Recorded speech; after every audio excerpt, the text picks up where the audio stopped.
Hello and welcome to another video from Fantasy Football Scout, or podcast, depending on how you're consuming this. My name is David Munday and I'm back with another episode of FPL Sunday with David Munday. As per usual, if you have any better rhymes for my name and the show, please tell me. Always open for jokes about my name. I've been having them all my life, so what's a few more in the aftermath of Gameweek 8, let's be honest. Obviously, we've not done this show in a couple of weeks. I feel like we keep having 1 week on, 1 week off. It's a very disruptive season once again. Last season and the season before it was COVID, and of course this time the disruption caused by the royal mourning going on in the UK right now. In the aftermath of the passing of Queen Elizabeth II. So football came back this weekend, but then of course now we've got an international break, so now it's off again. So it's very on and off for fantasy football managers right now. Plenty of things to talk about in and amongst that. I think this episode might be a little bit shorter than usual. I think with the schedule of the games means that we haven't just come in from like a usual 4:30 game finished half an hour ago. Usually there's a lot of visceral energy flying about the social spaces at that point in time, but today's schedule a little bit strange because we obviously had the 12 o'clock game and then the 2:30 game, and so it means that by the time the 7 o'clock came around, I think everyone's basically gone to bed. As far as FPL is concerned, and of course it was a blank game week as well, so slightly fewer games to look at, and we've got an international break coming up as well, so there's plenty of time for you to, I guess, get your rest from this season and maybe unplug a little bit and replug in about 10 days time. So I'm going to try and keep it slightly shorter than usual for those that have stuck around. Tony D says Monday with Mopé's goal on a Sunday. Love that. A big result for Everton, that one. And as we'll find out very soon, good for my FPL team as well. And one thing I should also just apologise before we crack on with everything is I would like to apologise for some erroneous information on the screen right now. It says that I've got a green arrow this week up to 1,141,536 in the world. That is a lie. I am telling you an absolute lie, but not on purpose. Bit of a mistake this week. Completely forgot to update the Photoshop. So my actual rank is a slight drop down to 1.2 million. That's where I am at the moment, and you'll find out why soon after. Now, if there's people who have come here and have never watched an episode of FPL Sunday with David Munday, then I'll just fill you in on what this is all about. It's an opportunity on a Sunday to capture all of that residual, leftover, visceral energy that you've had from your Sunday matches, be that good or bad. Usually, we're towards the end of a game week. Obviously, today we are at the very end of it already. And I feel stupid explaining it now because the game week actually finished several hours ago. But the idea is come here, a little bit of an after-party effect, someone once said, and tell us how things got on for you. One other warning is that I am in about 8 minutes going to be on my own in the house with my kids who are supposed to be in bed. So if we end up with a BBC Dad moment where one of them walks in and tells me, I don't know, that they need the toilet or something, that might happen. So if it does, then feel free to clip it and put it on Twitter. And I promise that I haven't told my children to do that. But if it does happen, that's just what happens when you got kids. So that's just a slight warning there. Before we can continue, don't forget to like Fantasy Football Scout. Don't forget to like this video, subscribe to Fantasy Football Scout, and hit the bell notification so you never miss any more videos quite like this one. Plenty of other great content on this channel. Scoutcast on Tuesdays, team news on the Thursdays and Fridays, depending on when your deadlines are. Sometimes on Tuesday. Burning questions, stats of the day, some great content on this channel, none of which has anything to do with me, so I feel like I can get away with plugging it. If you don't want to miss that, like this video so that they can see that you like this type of content, subscribe and hit the bell notification. So let's jump straight into Game Week 8 then. It was a game week that we waited a long time for because of all the postponements, and we came back in with Forest against Fulham in what has got to be one of the most FPL of all FPL moments, really. I mean, that's just how it goes, isn't it? Is everybody's wildcard to get in Mitrovic. People are finally starting Andreas Pereira. Like, this was the first week I actually started him all season. Well, you check that score and you probably thought, oh, there we go, plenty of points there. Well, absolutely not. No, absolutely nothing from Pereira or Mitrovic. We got goals from Palhinha, Tosin and Harrison Reed. Plenty of people wildcarded Reed out.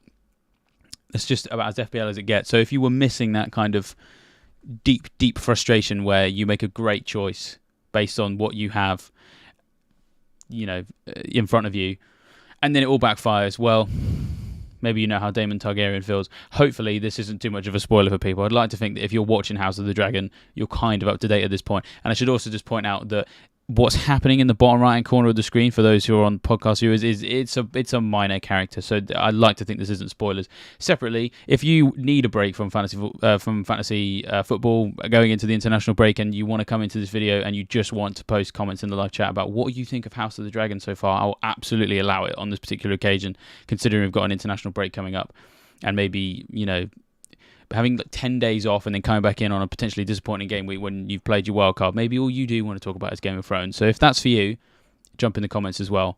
I thought I'd inspire you a little bit with some House of the Dragon FPL memes, which they're great. Go on Twitter and you'll see more of them. What else happened in Game Week 8? Ah, yes. Son Heung-min, the man who FPL forgot for the most part, with the exception of some of these choice individuals who did particularly well. Son has had a really bad start to the season. Hadn't scored yet, even lost his place in the team, which for someone like Son at Spurs is obviously quite significant when you consider that he's almost as talismanic there as Harry Kane. And of course, came back in with an absolute bang against Leicester, although we probably should just clarify it. With the best of respect to the Foxes, it was only Leicester who are having a particularly terrible season. But I do just want to shout out to people who had Son in their team, or went as far in the case of FPL Ross to triple captain him, and he went from 1.5 million in the world to 80k in one afternoon, which has got to be one of the most ridiculous rank jumps I've ever seen. And it's not like we're even in early season anymore, we're in kind of early mid-season at this point. So to get, my maths is terrible, that's like a 1.4 million rank jump off the back of one decision. Incredible. Of course, the triple captainship has been used, and maybe everyone else will use it later in the season. But I always say the triple captain is best used in a game week when other people don't use it. Because if you captain the guy who everyone else triples in a double game week and he does well, then the effect on you is probably slightly less negative than it would be in the positive. If you've captained the triple captain, someone who hardly anyone owns, get 57 points out of it, well, there we go, proof's in the pudding. 1.4 million rank jump there. George R in the chat says, this is a meme I can get behind, and I'm guessing he's referring to the Game of Thrones one. I wonder if that George R is George R.R. Martin. If it is you, if you could please finish your book series, that would be great. So off you go. Stop watching my videos and get back to writing. Cheers, George. Assi F says, lol, forget a goal. Not even an assist from either Mitrovic or Pereira is crazy. That is a fair point, actually. I should have gone into that slightly more when you consider how integral both those players are to their attack, and they still manage to just not get involved at all and score 3 goals. It's just, wow, you can't write it. Speaking of other things you can't write, Dad of the Captaincy Oracle, that's what he's called on Twitter now, because he's changed his name in the aftermath of this particular event. His handle is @daydreamer_FPL. This season, I have been handing over my captaincy decisions to my 1-year-old son. He has made the right decision 3 out of 3 times, including the 2-goal Sterling Hall in the game week Salah blanked in the 9-0. His choice for this week is below. Ride or die. And he's obviously screenshotted a picture of the fact that he's captain Son. I don't entirely know how this 1-year-old is making that decision. I'm going to guess... I don't know. I kind of feel like if you've got... I've got a 6 and a 4-year-old, so both of them have been won. If I was going to ask them to make a very complicated fantasy decision for me, I'd probably have to lay out some food, a little bit like, when the zoo just... they're going to predict the England game, or like their local football team will just put out 2 bits of food. One of them's got one on, one of them's got the other. Surely that's how he made this decision. I can't imagine that a 1-year-old has kind of looked at 15 players, compared a few stats, and gone, do you know what, Dad? Let's go with Son if he's won. Obviously, he's had some input, because this tweet got something like 3,000-4,000 likes on it. So, I should just clarify. I'm not. If you're watching this video and this was your kid, I'm not knocking it. I've got kids myself, and I like getting them involved as much as I can. I would love to know what the process was in terms of that child picking this. But, either way, at the end of the day, even if he's made it up and he's captain Son based on his own gut feeling, he don't care, does he? Because he's got 34 points, is that right? 36 points? 38 points. My maths is terrible when I'm on the spot. A lot of points. He's got a lot of points off that, so well done to him. And finally, FBL Corrigan, you can always rely on for some Peep Show references. Sharing there a picture of his son. And for those of you who are listening, it's a picture of Mark Corrigan holding his son in the Peep Show episode where he becomes a father. And we've got Son photoshopped over the baby's face. And, it just confirms to me that, FPL, it's just Lego, isn't it? Football Lego. That's how it goes. You just position your bricks in the right place, and you're sorted. So yes, Son absolutely was the story this particular game week. If you've got any Son stories, I really want to know about it, because I know that a lot of people took him out on their wildcards, had him in a wildcard draft. Haven't really covered those players, or those managers, I should say, in this particular roundup of the Son stuff. So if you've got some Son stories in the chat, I would happily read those out. George R. apparently is not the famous author of the Game of Thrones series and House of the Dragon. He says, my name's actually Russell, and I share it with the F1 driver, lol. I mean, that is quite funny. He also says, lol, I wish. He wishes he was George R. R. Martin. Well, dare I say it, if you're a Formula 1 driver and you're also George R. R. Martin, you probably would have finished your book series quicker, so I wish as well. What else has happened? Yes, Jesus. Now, if we're talking about strikers on wildcards, Jesus is someone who was at the centre of a lot of things. Loads of people got rid of him. Now, I actually held him. I haven't wildcarded yet. We'll find out why in a minute. So I just thought I'd include this. So, firstly, if you're reading these tweets and thinking that I'm taking the mick out of Jesus owners, I am one of them. So, for a start, don't worry, I'm not taking the mick. If you took out Jesus and you saw him score today, then it's not as bad as it could have been. Obviously, got that yellow card towards the end, so he lost some bonus points. And a lot of people went for Isac, however you want to say it, who also scored more points than Jesus. So you shouldn't feel too bad if you took out Jesus. But at the same time, if you held on to Jesus like me, you probably feel relatively vindicated, because, of course, I think it was 5 points in the end after that booking. So I'll take it. Tris Wood says, this was such a tough game week to manage. I actually happen to agree with that. I'll talk about that in a minute. He says, I'm only a part-time player, but I found it almost impossible to pick the right wildcard squad.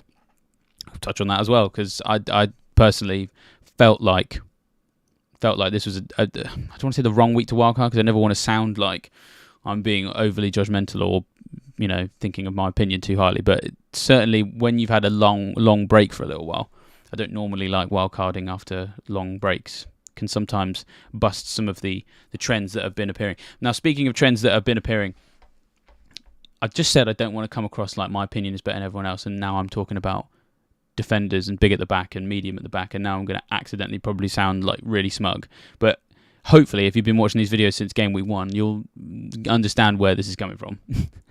I haven't been big at the back at all, not even in the summer. I picked my first team.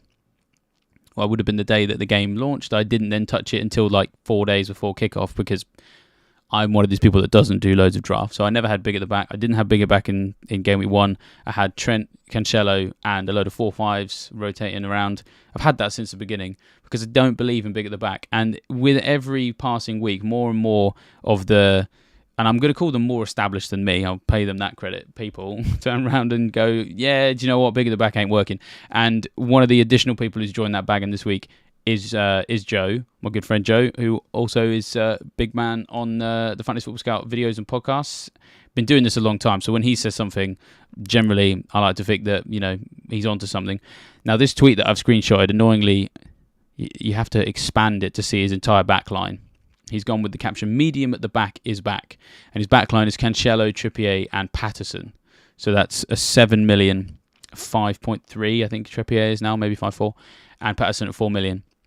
9 points, 5 points, 6 points respectively. That's what you want. You want your backline producing reliable points like that. And at the moment, you aren't really finding that with big at the back. So, it's big at the back is Liverpool obviously have a game next week. Chelsea have a game next week. So maybe I could be sat here next week completely embarrassed by all of the expensive defenders that have done well. But I don't know. Just with every week that goes by, we just get more and more of these cheap defenders that just prove to me that your money's better spent elsewhere. Now, I've mentioned Patterson, a couple of great memes about him, so I just wanted to include those. That he obviously is still starting games, which is great, and Everton got a clean sheet against a West Ham team that are really struggling to live up to what they did last season. And with a couple of the cheaper defenders, like Neco Williams obviously hasn't done as well as people would have hoped over the last few weeks. A couple of other cheaper defenders. Well, if you needed someone to come through in the clutch this week, well, Nathan Patterson did the job. The meme that we've got here for anyone listening, if you know the "Look at me, I'm the captain now," it's from that movie with Tom Hanks. It just photoshopped Nathan Patterson's face over that guy saying, "Look at me, I'm the budget defender now." He's the man. Benjamin Thomason's also pointed out Saliba got 15 points as well. I would be loath to call him big at the back. I think he's medium at the back. So, yeah, I absolutely think that he's someone else if you've got him. Just proving that spending slightly less in defence is still going to work. Arsenal keeping a clean sheet, him getting attacking returns as well. So, yes, spend less in defence, spend more elsewhere would be what I would say. Now, speaking of what I would say, let's find out what I did. So, slightly misleading this lineup for Game Week 8 for me, because that man on the bench, Nathan Patterson, will be coming in for Batman, as we like to call him on this channel. I don't know who's currently playing Batman in my team. Could be Robert Pattinson, I don't know. But the point is, Eddie Howe was having none of it, benched him, so in comes Nathan Patterson. So very, very happy with that. So in total, it's 52 points, which in a game week like this, I'm actually quite happy with. In a couple of weeks ago, probably would have thought more of captaining Kane. So anyone who's watched this video regularly will know that I've actually had a lot of weeks where I've nearly gone Kane over Haaland and then mildly regretted it afterwards. But the thing is, how reliable Haaland's been, at this point, it's not even close. I just captain him without thinking it anymore. So then it's actually more frustrating when Kane outscores him. In terms of how I got to this team, I was very lucky. So lots of people have been wildcarding, and I was fortunate enough that with the players that I had, some people were wildcarding because there was a situation where they couldn't field a full 11. Well, I had 10 starters. Well, actually, I think it may have been 11. I had 10 or 11 starters. One who I think I didn't, which actually, ironically, I think was Patterson. But either way, I had a decent number of starters, and I'd been rolling some transfers, something I always do, and I will continue to do. I will keep rolling. I'll keep rolling. So I think it would have been game week. When did things get cancelled? It would have been game week 7. I did one of my 2 free transfers when there was no game on, to go from Trent to Trippier.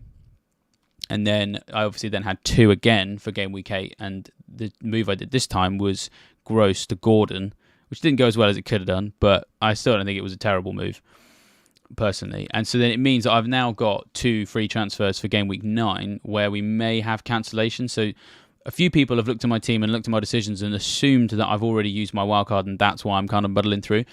Going back to previous when I just mentioned about timing of a wildcard, I'm not one to say that the crowd has necessarily got it wrong, but there's a couple. I don't like wildcarding around blank game weeks, and I don't like wildcarding in the middle of a prolonged break of football, because, I mean, fantasy football is all about trends and patterns. We know that. Anyone who's watched enough of these videos or just played enough fantasy football over the years will know that it's spotting those trends. That's what gets you the points. But the best way to just be better than everyone else is to know when those trends are going to end and when those trends are going to change. And in my sort of personal experience, or just in terms of the numbers that I tend to look at, I kind of feel like that large pauses in the season are when those trends tend to change. Because we just all know so much about how important rhythm is in football. You play every 3 days. If you're fit enough to play every 3 days, if the human body was capable of playing every 3 days without having to make constant changes, like the manager making changes, those teams are just going to get into a rhythm where they play really well. And sometimes losing that rhythm of playing games every 3 days, 4 days, or whatever can be very jarring to defensive cohesion, to a team's ability to create attacks that are going to cause damage to people. And then, of course, there's the fact that if you haven't got games on, and then you can maybe spend a bit of time on the training pitch working on a few things. Teams that have played really badly might come out of a long break and all of a sudden they've nailed it and they've sorted their problems. Alternatively, the team might get a little bit complacent. So I kind of felt like wildcarding around this particular time I didn't like doing. So I could wildcard in game week 9, but as I said, I haven't previously liked to wildcard when there's blank game weeks. Now, the strikes,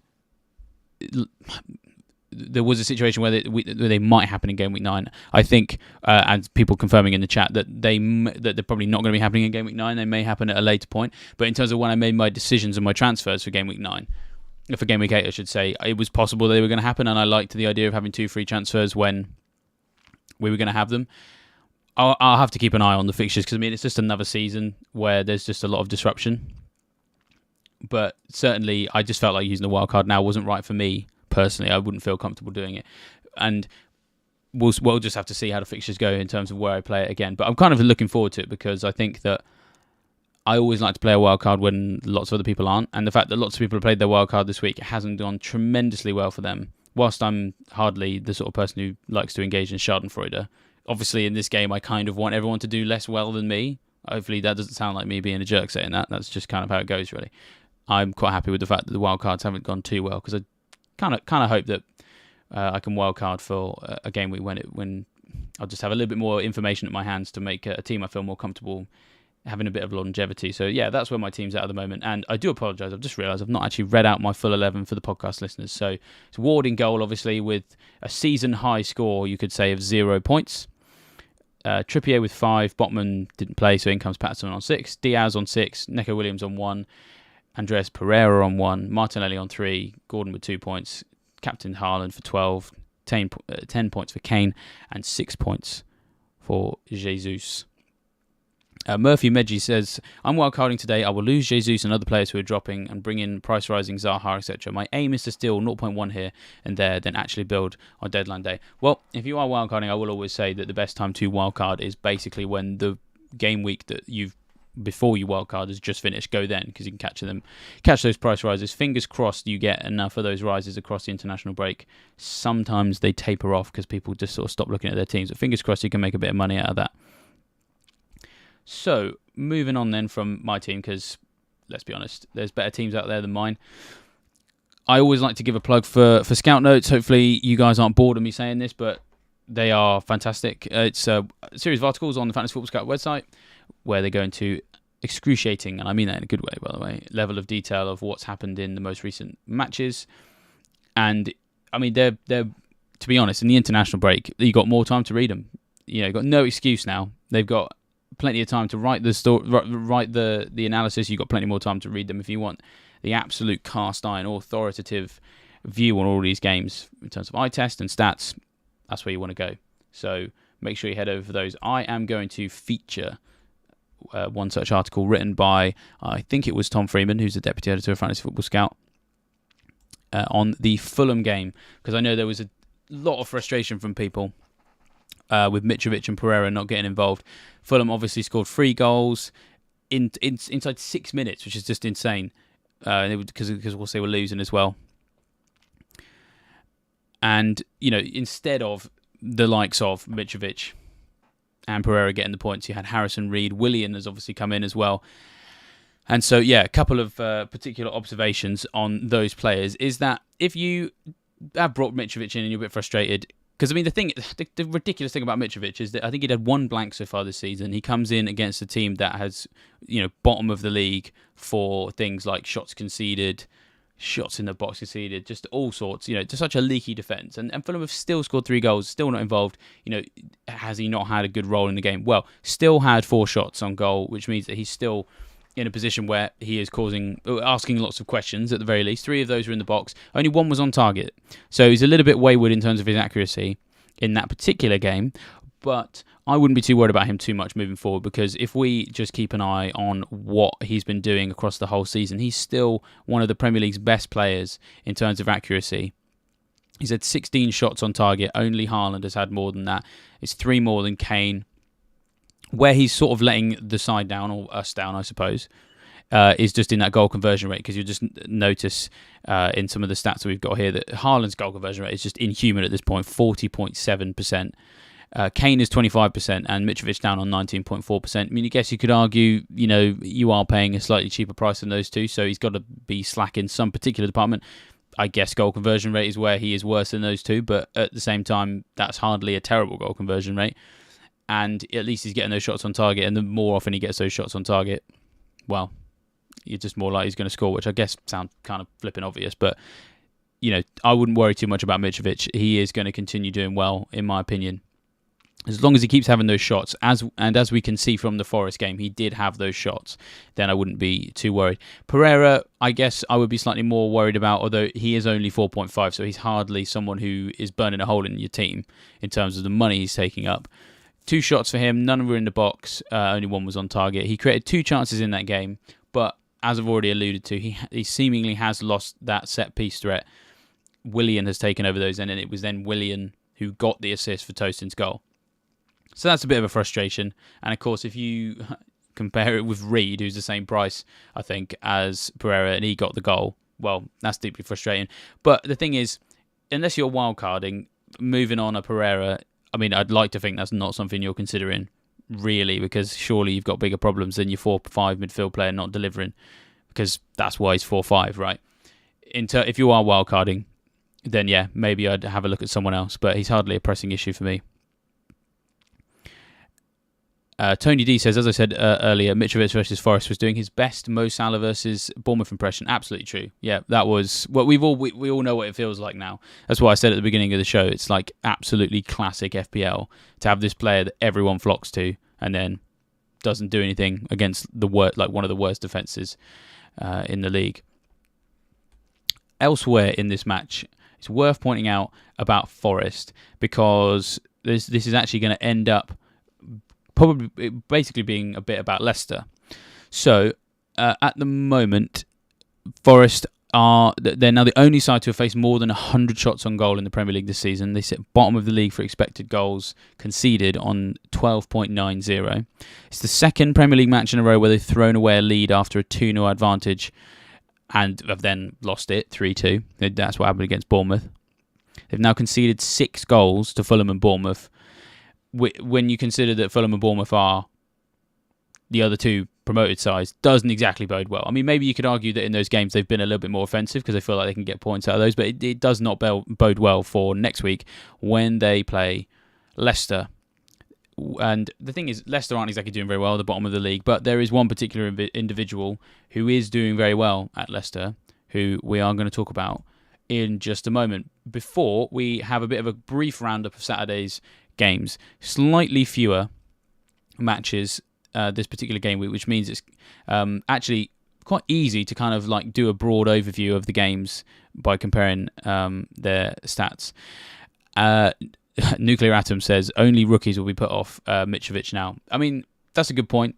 You know, when we talk about how you can steal a march on other people, there will be guaranteed there'll be people in your mini leagues that sell Mitrovic this week. Oh, he didn't score against Forest. Well, he must be rubbish then. Move him on. Well, absolutely. Sometimes a blank in those games is quite nice. You might lose 0.1 in value, but you may end up getting bigger green arrows because you kept the faith. So that's a good way of looking at it. But yes, how did teams get on in Saturday's matches? Yeah, one particular thing stands out to me here. As I said, things at Leicester aren't exactly great, but they did still manage to get 19 shots against Spurs, and actually had more shots on goal than Spurs did in a game where they lost 6-2. I want to say that's impressive, but I don't necessarily mean that in a good way, you know, because they're clearly a team that seriously struggles. And someone I noticed on Twitter pointed out today that Danny Ward, well, maybe there's a reason he was the third choice goalkeeper at Liverpool when they had Mignolet and Karius. Well, I think we know now. I think we finally understand that. But that doesn't mean that they can't score goals, because of course it scored twice against a Spurs defence that actually hasn't been too bad this season. It hasn't been amazing, but it's statistically performing as one of the better defences this season. So Leicester getting some goals against it does bode well, and they're about to play Forest. So keep an eye on that particular stat. We will come on to that in a minute. For the podcast listeners, the top 4 teams for shots in total in Saturday's matches: Newcastle were top with 20, Leicester with 19, Spurs with 16, and Man City with 16. So speaking of Newcastle, it's good to see that they are a team that's persistently shooting on goal, because they've got some positive fixtures. Bournemouth are a team with a particularly obliging defence, admittedly, but 20 shots for the Magpies is good news if you've got their attacking assets, because it shows that they are an attacking team when they play these poor defences. They've got Fulham and Brentford next in the next 2. Both of those teams have conceded at least more than 1 goal in their last 2 games. And so I've had a few questions in the chat about Isac, who I will talk about in a minute. I think I'd be surprised if anyone has Wilson. He may be back at some point. Almiron, maybe some people have as a budget option. Willock is there as well. Trippier, obviously, is the key one as well. I've got Trippier, and offers quite a lot of potential, mostly from assists. But yes, Newcastle are a team that, you know, you can expect them to dominate the shot count against Fulham and Brentford based on how they played against Bournemouth. And that's, in my opinion, quite encouraging. I also just wanted to highlight from these stats about Saturday's games that that Wolves are still a team with serious threat going forward. Just 6 shots against Man City. Now, of course, you could say it's Man City. Yes, you could. But in the past, Wolves have, well, under Nuno anyway, they were actually a team that used to actually cause Man City quite a lot of problems. They would be one of those teams that would go out and attack Man City. I've always said that if you're going to beat Man City, you have to attack them. They're not the type of team that you can soak up the pressure for 90 minutes and just hope you get the odd counter-attack here and there. I mean, it has worked from time to time, but the risk factor involved is just they know how to break teams down.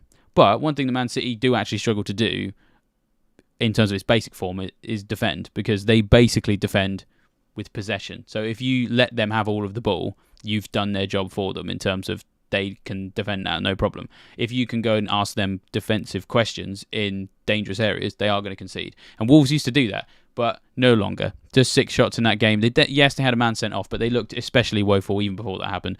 And so the reason I mention it while we're on the subject is that West Ham, Chelsea and Forest are Wolves' next 3 games. So if you have got a West Ham defender, which you might do in Emerson, although admittedly didn't start today, but hopefully I think maybe he would start, maybe come back and see him at some point.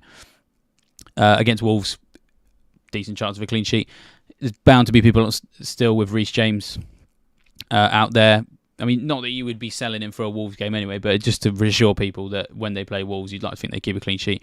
And crucially here, in 3 game weeks' time, Wolves are going to play Nottingham Forest. So, I mean, I may have wildcarded by then, but with that particular game in mind, I feel like that's the game where maybe I would start Neco Williams again, depending on who else is available. I have obviously just pointed out how shocking their defence is, but I think in this particular case, it's a case of the shocking defence against the immovable attack, in the sense that they seemingly can't make any moves against anyone. So if Forest are going to keep a clean sheet, maybe it's the Wolves game. So thought I'd highlight that. But I've talked about Leicester and I've kind of gone off on a few tangents. Let's talk about Maddison then. So they are playing Forest next, who are particularly obliging. And, well, Dougie says... Oh, sorry, Dougie. Well, Dougie. What? I just...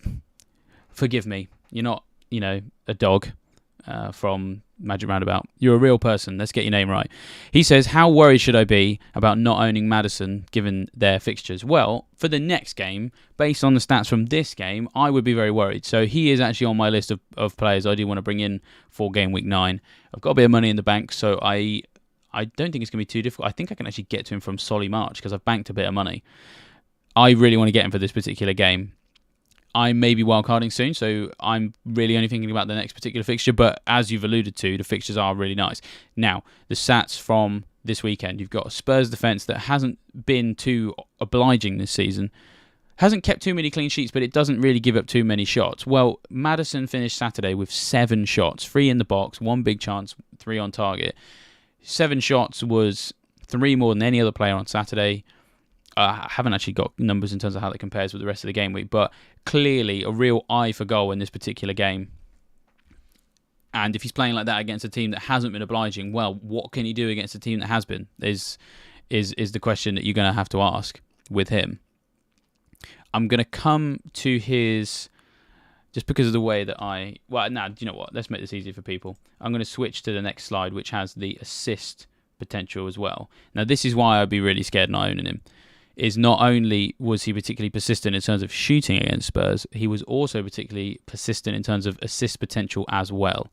So 4 key passes for Maddison against that Spurs defence. It's the joint second best of the whole game week. It's as many key passes as De Bruyne, which, if you're keeping company with someone as world-class in terms of creativity as him, then, well, you must have had a good game. The only one to have created more chances than him is Zamora at Bournemouth, who I'm sure is top of everyone's transfer list. So once you've, thrown him in your team, Maddison's the one to look for. But yeah, so just comparing those 2 particular slides, the way that Maddison's played in this most recent game, I would be very nervous not owning him. And as I said, I think he's going to be top of my transfer list. Now, I saw an interesting comment that I wanted to read out. Yeah, Nuclear Atom said, I'm really leaning towards captaining Maddison over Haaland. I did with Kane and I'm not afraid of being brave again. Wow. Well, we need more managers like you. Some people say that Haaland is a sort of cheat code. It's sort of broken the captaincy. Well, along comes James Maddison to knock him off his perch, eh? Well, yeah, entirely possible when you think about how poorly Forest have been playing defensively. I have made a rookie error, and this will make more sense in a second. unfortunately, we're at that time of the year where at 7 o'clock, when I start recording this and start streaming this, it's actually quite light outside. And within 40 minutes, all of a sudden, it's got very dingy and I sort of look like I live in my mum's basement in terms of the lighting. So what I am going to do is I am just going to turn a couple of lights on. So if you hear me not talking for a few seconds, it's because I'm trying to sort that out. And embarrassingly for people watching me, the lights in my study are in really embarrassing places. So just give me one moment.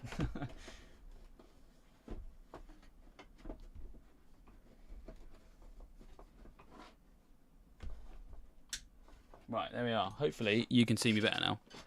And hopefully you enjoyed a close-up view of my torso as I reach behind my computer screen to turn on one of my lights.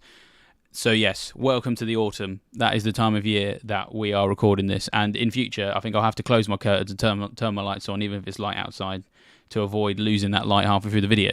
So yes, moving on. And the podcast listeners, I'm so sorry you didn't see that, because that was, one for the history books.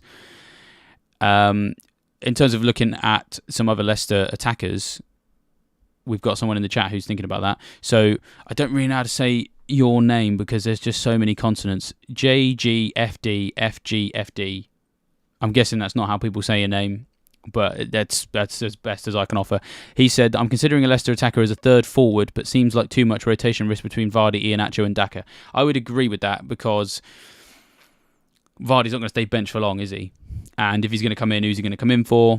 Yeah, which is why, it's just another reason why Maddison is the go-to, isn't it? Like, he's not going to get rotated. Who's going to come in for him? He's kind of harder to replace in that team, so Maddison's got to be the one for me.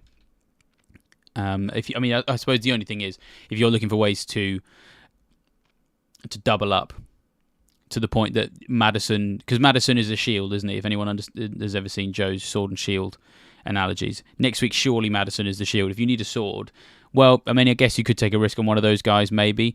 Dewsbury Hall has, done pretty well in this most recent game in terms of creativity. Just going back to the creativity table, he was actually level with Maddison for the 4 key passes.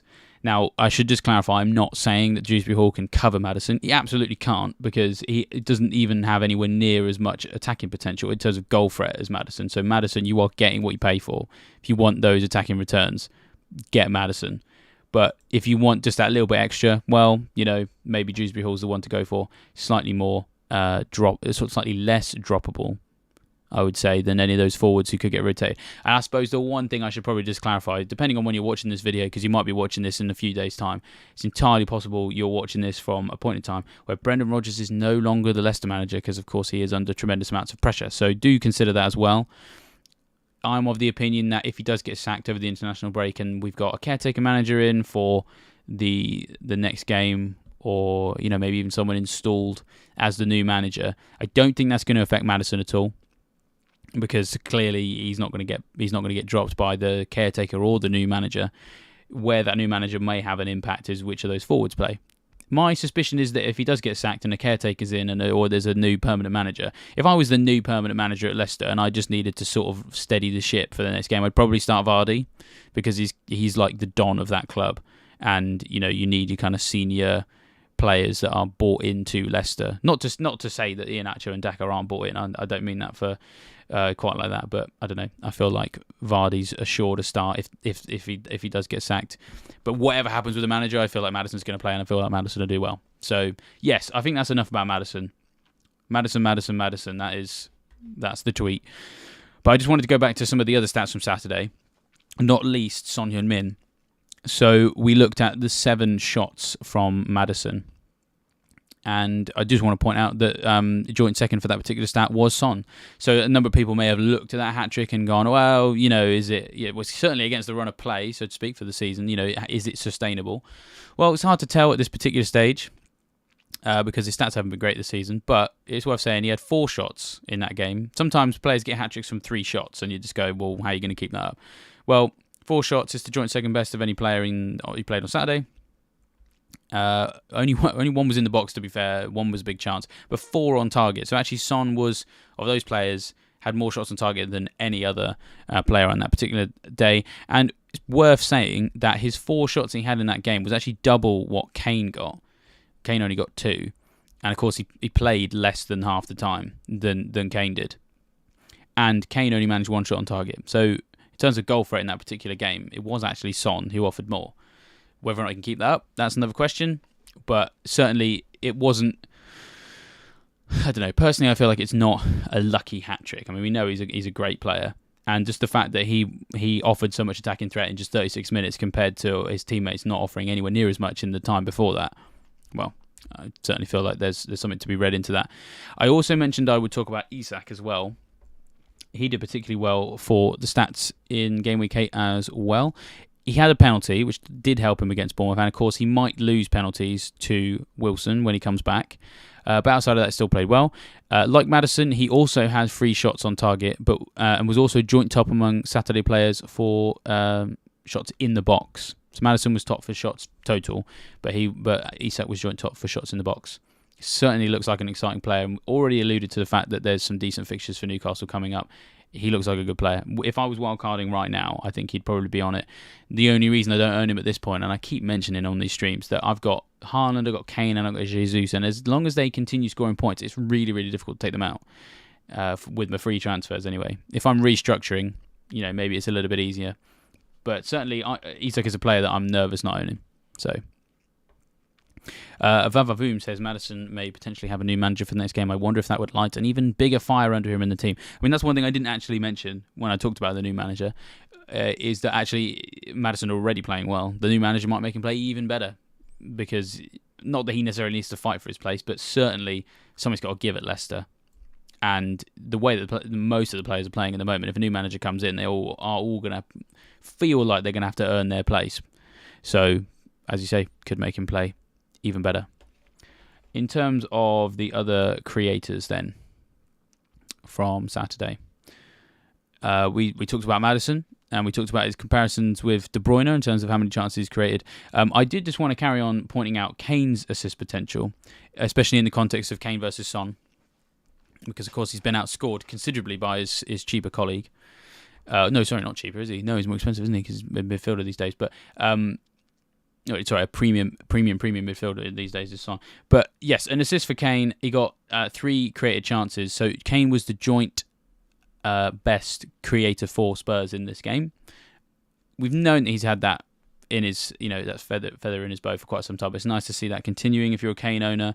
And so, for example, if you're looking at Son's hat-trick and panicking, have I got the right Spurs attacker? Well, if you've got Kane, I don't think you can still go too far wrong. Yes, he hasn't been as attacking in that game in terms of goal threat as Son, but the assist potential is still there. And, 10 points from him, I'm happy to take it personally, especially in a week when a lot of people haven't done particularly well. And in a week when some people don't own Kane because they own Haaland and they've captained Haaland and he's only got 6 points, or 12 for them, I suppose. So it's nice to know that Kane is still offering that potential. I also want to point out Perisic as well, because some people were getting a little bit frustrated with him. Pardon me. So he came off in the 54th minute, and this is quite funny because he actually got booked after he'd come off, I think for encroachment off the bench. So I think he ended the game week with just 2 points, which as a non-Perisic owner, when I laugh at that, I hope that people don't take that as spite. I just think that I just love anything with editorial value, and I look at that and think the fact that he's lost points even after he's off the pitch is just fantastic, really, in terms of something that's quite funny. But if you're getting frustrated with him, which he may well be, it's a tricky one because clearly he's someone who's not always going to play 60 minutes in a game, but he is still a very, very creative player in that Spurs team because he's joint top of Spurs assist potential in that game with 3 key passes, but with him playing only 54 minutes, it does mean that he was best for key chances per minute. So when he plays 90, you're going to expect him to be top of that particular stat. So, yeah, Perisic still has attacking value when he plays, but I guess the question is, when he plays. So yeah, that is all I've got from that particular table. What I will say is that there were a number of other matches this particular weekend. Make sure you keep an eye on Fantasy Football Scout if you want more analysis like this of some of the other matches. Of course, there were some big games on Sunday as well. As the next few days roll into the international break, there will, I would imagine, be more of these analyses of these particular games. Now, I did promise this one will be a slightly shorter episode this week because we have fewer games, got international break coming up, and it's several hours since the game week actually finished. I probably could have started this stream about 5 o'clock, but when you have kids, well, if you've got kids, you'll understand why that would not be something I would be able to do. And it worked particularly well. So as I said, I did promise it would be shorter, but do still have some time for some questions. So if you have got any questions that you'd like me to answer, if you'd like my opinion for whatever you feel it's worth, then I'm happy to answer those. I'll just read out some other comments whilst those come in. Firstly, Teza T249. If you are a droid from Star Wars, then great name, because I love it. But yes, how about Harvey Barnes? That is a good question. I don't have too much information on him prepared, but I can probably go and have a look on Fantasy Football Scout in the members area, which I don't think I've plugged enough today. If all of this information that I've given you, if you enjoy reading about it and you enjoy the tables, make sure you sign up for Fantasy Football Scout if you haven't done already, because it is very useful. I'm just having a look at Harvey Barnes' stats for the season so far. He's a player who I've owned in the past. And, well, actually, interesting enough, I've just pulled out his stats, and they actually correlate with what I was going to say in terms of how I've always viewed Harvey Barnes. Harvey Barnes is a sort of person who, he loves a shot, but he kind of doesn't really care about his shot past that point. So he will always have lots of shots, and a fair amount of them in the box, but his accuracy and his quality of chances are usually a bit naff. So what we've seen of him so far in 6 matches, he's had 10 shots in the box.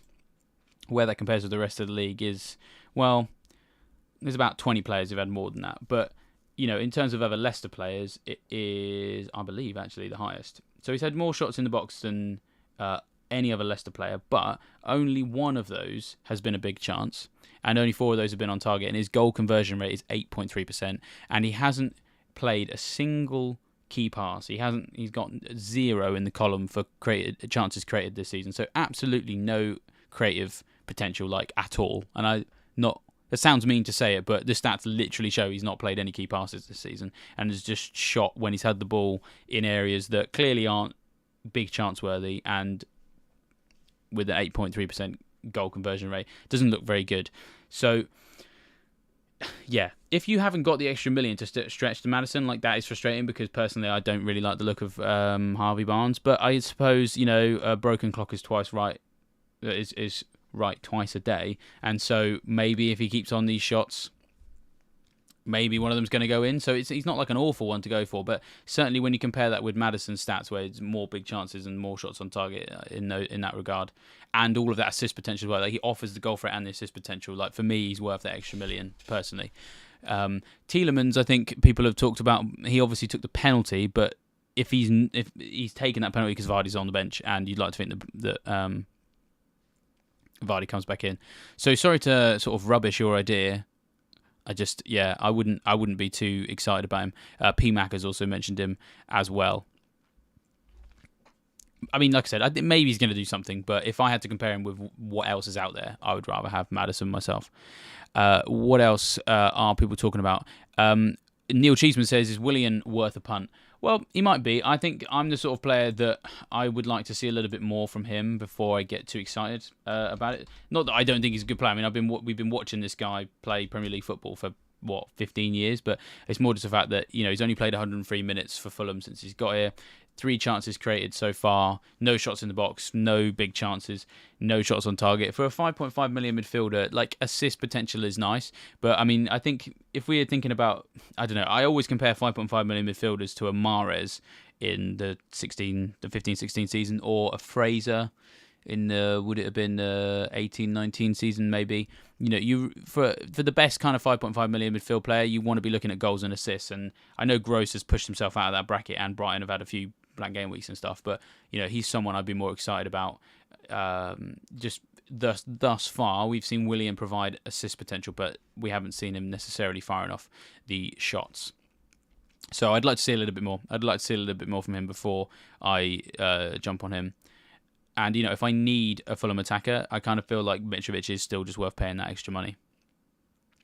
Teza with another good question, actually. Bernardo, Silva or Foden? Well, I considered Foden for Gameweek 8 and decided against it, mostly in the interest of saving my transfers. I could have got to him, but I decided to save it so that I had 2 free transfers next week as well.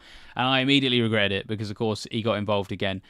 In terms of what he's done so far, he is second among all Man City players for shots on target. Now, it is only 5. That's 12 less than Haaland, but to be anywhere near Haaland, you've got to be doing pretty well. So, personally, I would still say that Foden is one of the more, exciting ones to go for. Bernardo Silva, he keeps cropping up, doesn't he? He keeps cropping up I feel like every other week, Bernardo Silva gets something. And he, right now, is 1, 2, 3, 4, 5, 6, the sixth highest scoring midfielder so far with 39 points. He has had just one blank in the last 1, 2, 3, 4, 5 game weeks, offering goals and assists. I mean, yeah, he looks particularly good. I don't have any underlying stats for him, so I can't necessarily say that with just like cast iron certainty that statistically he's looking great, which is usually what I like to rely on personally. But that's just me. I've always thought Bernardo Silva is a great player. Whenever I've watched him, he's played a number of different roles in that Man City team. Like sometimes he plays what you would describe the assister of the assist. But at the moment, he's getting involved in the goals, and he's the sort of player that Pep, we know Pep loves Bernardo. We can think of so many times the way he's talked about him in recent seasons, where I think, it was 18-19 season, where it was just after the World Cup, and obviously most of Man City's players had been involved quite deep into the tournament because they're all world class, let's be honest. And when asked about who he thought, players who were going to be likely to come in, you're going to be starting at the start of the season. He said, my team right now is Bernardo Silva and 10 others. Now, I appreciate that's slightly outdated info. It's like 3 years old now. Actually, no, 4 years old. But I've never seen anything since that time to go against that particular idea. That's the regard in which Guardiola holds Bernardo Silva. I think he still sees him that way. And as I need to come up with a better way of pronouncing your name, JGFD, as pointed out, he's fairly nailed. Yes, played in the Gundogan role and on the wing. He can just play everywhere. I love Bernardo Silva. If fantasy aside, if I just had to pick players who I thought were just one of my favourites to watch, he's got to be one of them because he just does everything. He can pass, he can shoot. The way he works off the ball, both when the team is in possession and when the team is out of possession, love watching him. He's a dream for football purists to watch. So having him in your team as well must be quite exciting. Gareth Robinson, what's your thoughts on Paqueta? I still don't know how to pronounce his name yet because I really just want to call him Paqueta because then, of course, in midfield, you pair him with Rice. You got Paqueta Rice in midfield, which I know is not my joke. I'm taking no credit for it, but I love puns like that. So I don't really know how to pronounce his name yet, but you all know what I'm talking about. West Ham's attack, I don't trust it yet. I kind of feel like, I had my eye on this Everton game thinking, right, West Ham's fixtures are now good from now, right? I need to see who's going to perform in this game and maybe the next one to see whether or not over that long period where they do have nice fixtures, who's going to perform. And Bowen actually had a better game than his blank would have given credit for, but just at the moment, I'm not seeing enough from that West Ham attack to want to invest in anyone yet. Even Bowen, even though he's played not too badly. I'm a boring manager. And I wear that badge proudly. I need to have seen someone do particularly well either on the eye test, in the stats, or a combination of both in a best case scenario for 2 or 3 weeks before I invest with confidence because transfers are precious. So, sorry to rubbish your suggestion. Well, I guess not rubbish. Maybe he'll come good. That's what I'm waiting for. I need him to come good before I get too into it. I'd like to think I've been slightly more diplomatic than Diesel Howell, who says West Ham's attack is hot garbage. Well, my dad's a West Ham fan, so if he's watching, he's deeply offended by that comment. So keep it coming. My dad enjoys being offended. He's a West Ham fan, so, he does that very well. Best 4.4, I'm guessing 4.5 defender. I'll take this as the last question from Kobe. Best 4.5, 4.4 mid defender. Well, it is the season to have cheap defenders, in my opinion. It always is. You always need these guys. Annoyingly, we haven't had too many who have done that well so far. In that, actually, the mid-priced ones are the ones who've done particularly well. So, like Gabriel or Saliba was a 4.5, I think, and is now 4.8. So, if you feel like you can still count him in that bracket, then he obviously looks very good.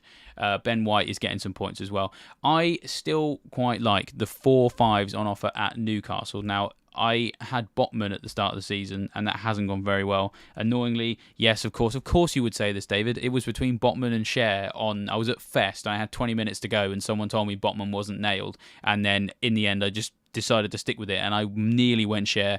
Of course, that would have landed me with so many more points. If you can consider Cher still a 4.5 at 4.7, then I would look at him, because he is actually...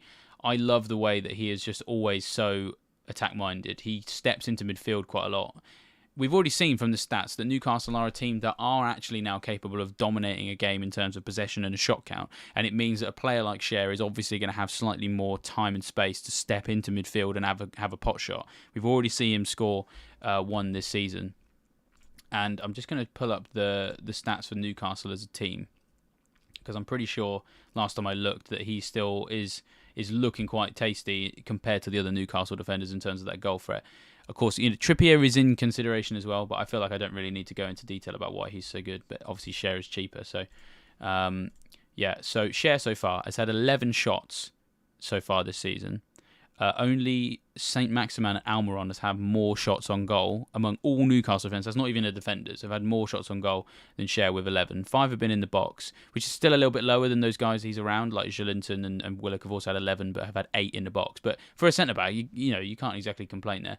1 big chance, 3 headed chances, 2 shots on target. So, he's hardly the most, accurate player, but he likes to have a go. So, personally like that.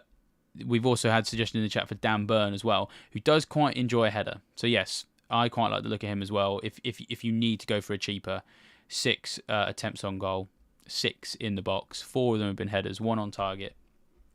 I like Dan Burn, and he obviously is cheaper as well. And in theory, I guess more nailed on than Botman, but if I was ranking them, I would go Cher as your best one, because I think he's the most nailed on of those 3. And I think it's every week between Burn and Botman, who is going to play in there. Botman costs a lot of money, so you'd like to think long term he's going to play. But Burn just keeps earning his place. Really been impressed with him. So yes, Newcastle, I like them. They've also got Nick Pope in goal, and they've got Fulham and Brentford up next. Got Everton in game week 12 as well. Decent fixtures. So it's not really the season for too many exciting options in that bracket, but Newcastle, in my opinion, looks fairly decent there. So if you haven't already got a Newcastle defender, or even if you've already got Trippier, I don't think there's necessarily the worst idea in the world to maybe double up on their defence at the moment when you may be muddling through. Like, for example, I ended up with 2 Newcastle defenders this week because it was a blank game week. I don't think that's the worst thing in the world. Yes, of course, they conceded to Bournemouth, but, it's Bournemouth. So I don't think it was a bad decision to go with both. So, yeah, Newcastle's where I'd look for in that particular area. I will take one more. Abdullah says, what about Diego Costa? His price is incredible, 5.5 million. His pedigree also very good. Again, I just really want to see him get integrated in that team first. I need to know he's going to start matches. I mean, he's not getting any younger. He's quite old now. I want to see him starting matches. I want to see him scoring goals. Maybe he's what Wolves need to kickstart their attack. But as we already alluded to earlier on in the show, their attack has looked really dreadful this year. So there needs to be some serious improvement at Wolves before I'm going anywhere near Costa. Maybe he's the man to do it, but I would like to see first. So that I would say is the final word from me on that and the questions as well. Thank you everyone who's joined me this particular week. As I said, appreciate that it's a bit of a quiet one this week. The game's finished a few hours ago. We've got international break coming up. Nice to have people around anyway, so thank you for joining me. Thank you for your questions as well, and thank you as ever for your kind comments. They absolutely go a long way, and much appreciated. So I should just remind people that if you haven't already done so, then please do like this video, subscribe to Fantasy Football Scout, and hit the bell notification so you never miss any videos like this or videos not like this, like for example Scoutcast on a Tuesday. I don't know if there is one this week. I probably should do, but it's an international break. There may or may not be one. But all the more reason to hit that bell notification so you know when the next video is on. Team news on a Friday is also especially useful, and there's loads of other great content on this channel. So if you don't want to miss any of that, make sure you subscribe and hit the bell notification. And on that bombshell, I will say goodnight.